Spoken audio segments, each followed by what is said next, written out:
Apple news के news room से मैं हूं आपके साथ नदीम अकरम। कल कोर्ट में सुनवाई थी उमर खालिद और शर्जिल इमाम को लेकर के। हर किसी की नजरें टिकी हुई थी। उमर खालिद की जो जिरा हो रही है उसमें क्या बातें सामने आएंगी, शर्जिल इमाम को लेकर के क्या बातें सामने आएंगी।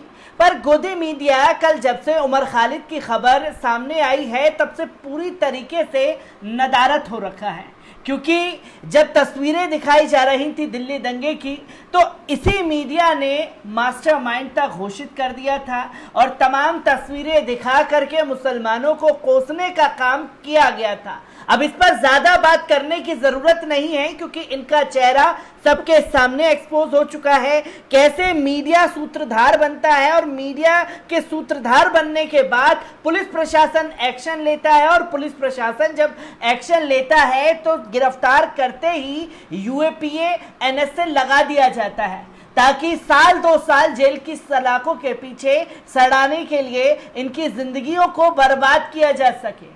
ये तस्वीरें लगातार दिल्ली दंगे के दौरान सामने आई दिल्ली पुलिस की, और दिल्ली पुलिस को खासतौर पर उमर खालिद के मामले में एक कड़ी फटकार लगी है। शर्जिल इमाम और उमर खालिद को लेकर के कोर्ट में क्या कुछ हुआ है, एक बार इस पर नजर डालते हैं।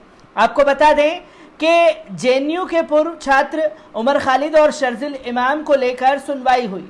इसमें आज दलील दी गई कि संशोधित नागरिकता कानून और राष्ट्रीय नागरिक पंजीकरण एनआरसी के खिलाफ प्रदर्शन के दौरान कथित भड़काऊ भाषण देने पर गिरफ्तार किए गए जवाहरलाल नेहरू विश्वविद्यालय के छात्र शर्जिल इमाम पर राजद्रोह का आरोप नहीं लगाया जा सकता क्योंकि उन्होंने भाषण में हिंसा करने के लिए नहीं कहा था। उधर दिल्ली दंगा मामले में यूएपीए के तहत गिरफ्तार किए गए जेएनयू के पूर्व छात्र नेता उमर खालिद की जमानत याचिका पर खालिद को पिछले साल सितंबर में गिरफ्तार किया गया था।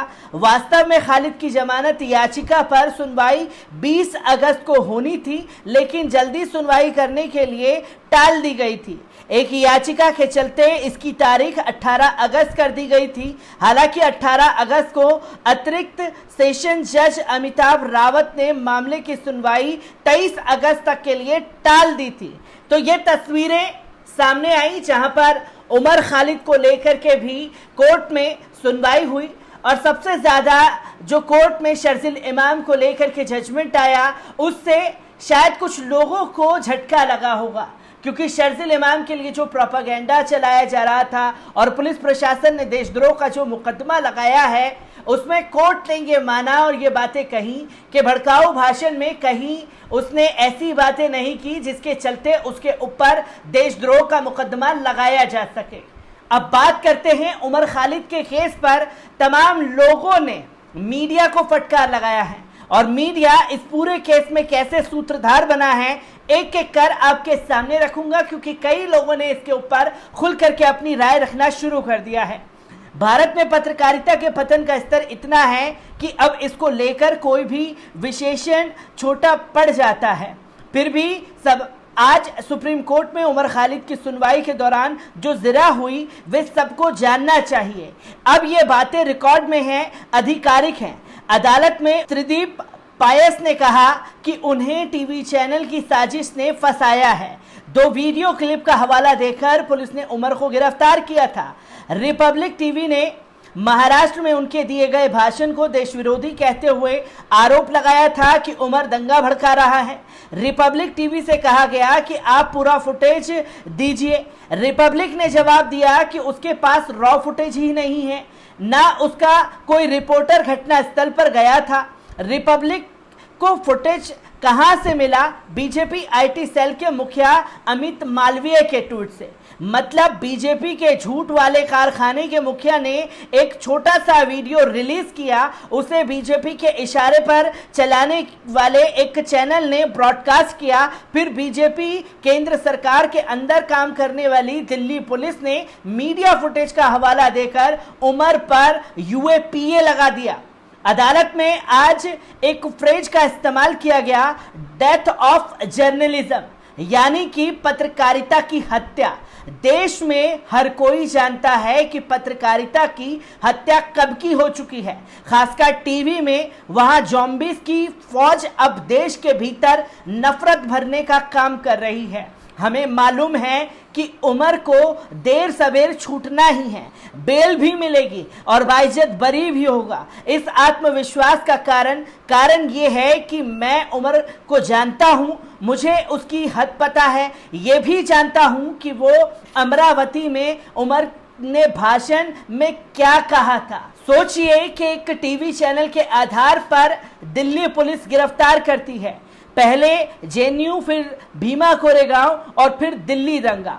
5 साल से उमर जैसे होनहार और ऊर्जावान लड़के को इस सरकार ने चैन से जीने नहीं दिया है। उधर भीमा कोरेगांव वाले अलग केस में कैसे एनआईए की चार्जशीट में से प्रधानमंत्री नरेंद्र मोदी की हत्या की साजिश वाला पैराग्राफ गायब हो गया, ये तो आप लोगों ने भी पढ़ लिया होगा। सरकार एक सुर्रा छोड़ती है, मीडिया उसे हवा देता है, लोग उसे सच मान लेते हैं, फिर पुलिस को सबूत नहीं मिलता, फिर सरकारी वकील कमजोर पड़ जाते हैं, अदालत फटकार लगाती है और फिर 4-5 साल में गिरफ्तार किए गए लोग छूट जाते हैं। लेकिन तब तक 4-5 साल गुजर जाते हैं, इन वर्षों का कोई हिसाब देने वाला नहीं होता। तो उमर को लेकर के जो कोर्ट में हुआ, लोगों का गुस्सा फूट पड़ा है, जिसमें से पंकज चतुर्वेदी जी लिखते हैं कि एक राजनीतिक दल के आईटी सेल से मिले वीडियो को टीवी चैनल चलाते रहे, उसी के आधार पर दिल्ली पुलिस ने उत्तर पूर्वी दिल्ली दंगे की साजिश की झूठी कहानी लिख ली।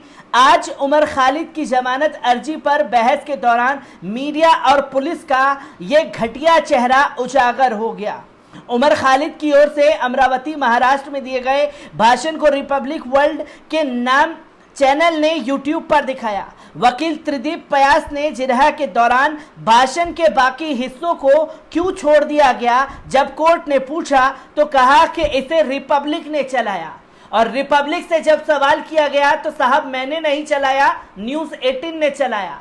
और न्यूज़ 18 से जब सवाल किया गया कि भाषण का छोटा सा हिस्सा क्यों चलाया, पूरी फुटेज दे दिए, तो बोलते हैं कि साहब मैंने नहीं चलाया, क्योंकि ये जो भारतीय जनता पार्टी के आईटी सेल के हेड हैं अमित मालवीय, उसने चलाया, उससे पूछिए। और जब उनसे पूछा गया तो उन्होंने भी यही कहा कि पूरा फुटेज हमारे पास नहीं है। तो सोचिए कि किस तरीके से प्रोपेगेंडा चलाया जाता है और उमर खालिद जैसे शख्स को जेल की सलाखों के पीछे सड़ाने के लिए ये लोग तैयार हो जाते हैं। तो वहीं श्याम मीरा सिंह लिखते हैं, उमर खालिद केस में हुई आज की सुनवाई पढ़ रहा हूं। पुलिस से पूछा गया उमर खालिद के खिलाफ सबूत कहाँ हैं, पुलिस बोली सबूत तो न्यूज़ चैनल की फुटेज है। न्यूज़ चैनलों से पूछा गया वीडियो का सोर्स कहाँ है, चैनल बोले हमें नहीं पता, हमने तो भाजपा नेताओं के ट्वीट से लिया। एफआईआर का कारण महज एक भाषण, ये भी आधा काटकर चलाया गया। उमर के वकील पूछते हैं आधा ही क्यों चलाया और आधा क्यों काटा, जिसमें उमर देश की एकता अखंडता की बात कर रहा है, लेकिन इसका जवाब किसी के पास नहीं, ना पुलिस, ना न्यूज़, ना न्यायपालिका।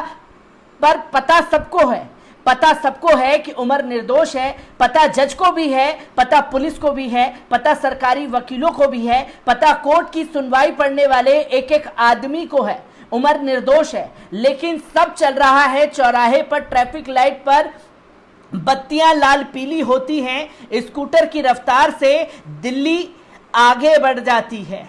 तो सोचिए कि किस तरीके से एक खतरनाक साजिश चल रही है, जिसका कोर्ट में जब सुनवाई हुई उमर खालिद को लेकर के, तो सबके जो छुपे हुए चेहरे हैं, जो पाखंड का चोला लेकर के आईटी सेल ने कह दिया कार्रवाई करनी चाहिए, तो साहब सर पर दौड़ पड़े कि जी हाँ कार्रवाई होगी, अब तो सीधा यूएपीए, एनएसए और देशद्रोह का मुकदमा लगाया जाएगा। ऐसी ही तस्वीरें लगातार कोर्ट से सामने आ रही हैं, जहां झूठ फैलाने वाले लोगों का प्रोपेगेंडा धाराशाही हो रहा है। और सुप्रीम कोर्ट में जो चीज़ें सामने आई हैं उससे हर कोई हैरान रह गया है कि आखिरकार जो देश की पत्रकारिता थी, जहां सरकार से सवाल पूछा जाना चाहिए था, वहां सरकार से नहीं अब आम नागरिकों को ही कसूरवार बना करके जेल की सलाखों के पीछे डाल दिया जा रहा है। मैं उमर खालिद से जुड़ी हर एक अपडेट आप लोगों के साथ यूं ही साझा करता रहूंगा। दीजिए इजाजत, शुक्रिया।